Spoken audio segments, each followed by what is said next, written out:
बिस्मिल्लाहिर्रहमानिर्रहीम। हक महर जो कि किसी भी वैलिड मैरिज के लिए एक लाजमी शर्त है। हक महर की अदायगी के ऊपर फैमिली कोर्ट्स में दावे भरे पड़े हैं।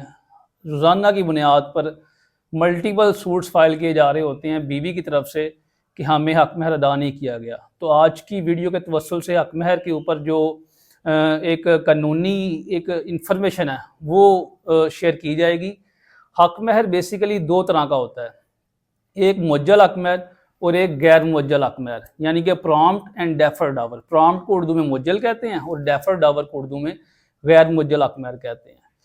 अब मेन क्वेश्चन ये है कि ये हक महर पेएबल कब है, कब शोहर पे लाजम है कि उसने ये हक महर अदा करना है अपनी बीवी को। तो जो प्रॉम्प्ट डावर है, मुअज्जल हक महर, ये बीवी इमीडिएटली पेएबल हो जाता है। जब निकाह होता है तो ये इमीडिएटली पेएबल हो जाता है बीवी को। अगर इमीडिएटली बीवी को ये पे ना किया जाए तो बीवी जब डिमांड करे तब ये शोहर पे लाजम है कि उसने ये मुअज्जल हक महर बीवी को अदा करना है। और अगर ये मुअज्जल हक महर बीवी को अदा ना किया जाए तो ये बीवी का राइट है कि बीवी उसके साथ रहने से इनकार भी कर सकती है जब तक उसको मुअज्जल हक महर अदा ना कर दिया जाए, और ये शरई और कानूनी लिहाज से उसका राइट है। अब जो सेकंड काइंड है हक महर की, गैर मुअज्जल हक महर, डेफर्ड डावर जो है, इसके बारे में पहले तो ये था कि ये डिसोल्यूशन ऑफ मैरिज के वक्त पेएबल होता है। Dissolution of marriage either by the way of divorce और by the way of death of husband.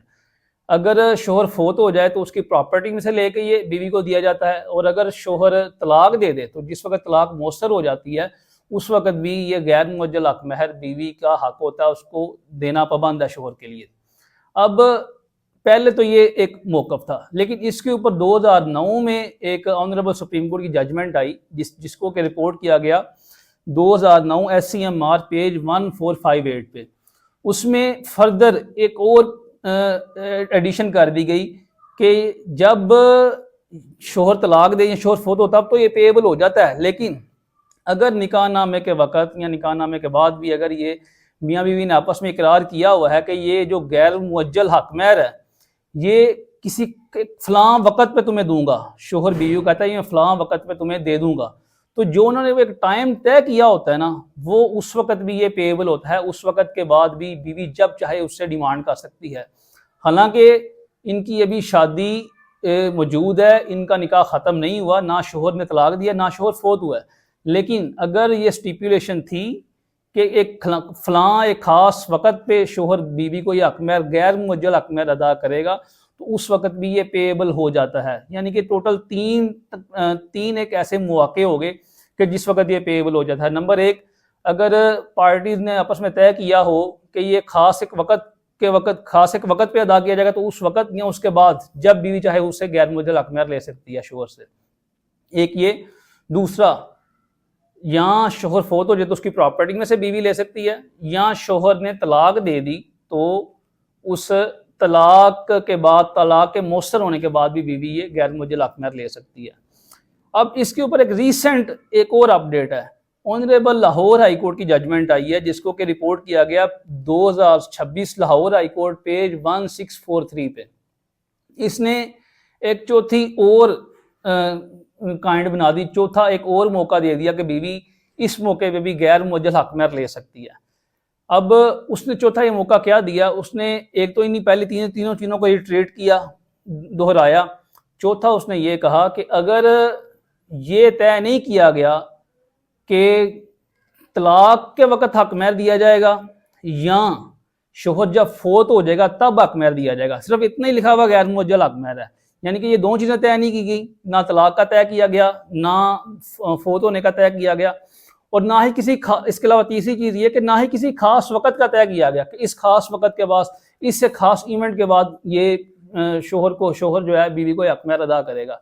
अगर ये तीनों चीज़ें तय नहीं की गई और सिर्फ ये एक लफ्ज़ लिख दिया गया है कि गैर मुअज्जल हक महर, मतलब सपोज 10 लाख रुपया गैर मुअज्जल हक महर, सपोज 20 तोला सोना गैर मुअज्जल हक महर, सिर्फ इतना लिखा गया है, तो ऐसी सूरत हाल में भी बीवी जब चाहे ये डिमांड कर सकती है। इसके लिए ना तो शादी का ख़त्म होना ज़रूरी है, ना तलाक का होना ज़रूरी है, और ना ही शोहर का फोत होना ज़रूरी है। अगर सिर्फ सिंपल इतना लिखा हुआ है कि गैर मुअज्जल हक महर और आगे कोई चीज़ नहीं लिखी हुई कि ख़ास वक़्त, किसी ख़ास वक़्त का जिक्र नहीं है, तलाक का जिक्र नहीं है या फोत होने का जिक्र नहीं है, तो बीवी जब चाहे डिमांड कर सकती है। और ये जो जजमेंट जो मैंने जिसका भी मैंने आपको रेफरेंस दिया 2026 लाहौर हाई कोर्ट पेज 1643, इसमें बीवी को ये हक महर अदा किया गया है।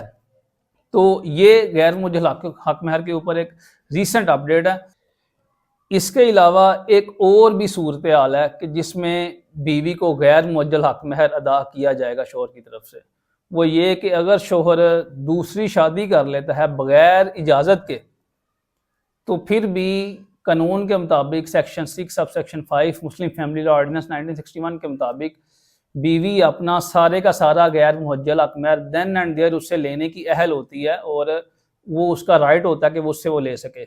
और ये जो मैटर है शादी करना बगैर इजाज़त के और इस सूरत हाल में बीवी को हक महर अदा करना गैर मुअज्जल हक महर, ये एक case honourable Lahore high court के सामने आया जिसको कि रिपोर्ट किया गया 2026 लाहौर हाई कोर्ट पे 1104 पे। और इसमें 10 लाख रुपया 1 मिलियन रुपीज़ हक महर था, गैर मुअज्जल डेफर्ड डावर था। शोहर ने आगे दूसरी शादी कर ली बगैर इजाज़त के। ऑनरेबल लाहौर हाई कोर्ट ने आर्डर किया कि बीवी को इमीडिएटली 10 लाख रुपया जिसका गैर मुअज्जल हक महर है वो अदा किया जाए। हालांकि यहाँ पे तलाक नहीं हुई, यहाँ पे कोई तलाक नहीं हुई, कोई शोहर फोत नहीं हुआ और ना ही कोई खास एक वक़्त मुकर्रर था किस वक़्त के बाद ये हक महर दिया जाएगा। लेकिन शोहर ने चूँकि दूसरी शादी कर ली बगैर इजाज़त के, तो कानून के मुताबिक शोहर पाबंद है ऐसी सूरत हाल में अपनी बीवी को सारा का सारा गैर मुअज्जल हक महर देने का। तो ये आज की वीडियो थी हक महर के ऊपर। उम्मीद है आपके इल्म में इजाफा हुआ होगा। Thank you very much. अस्सलामु अलैकुम वरहमतुल्लाह।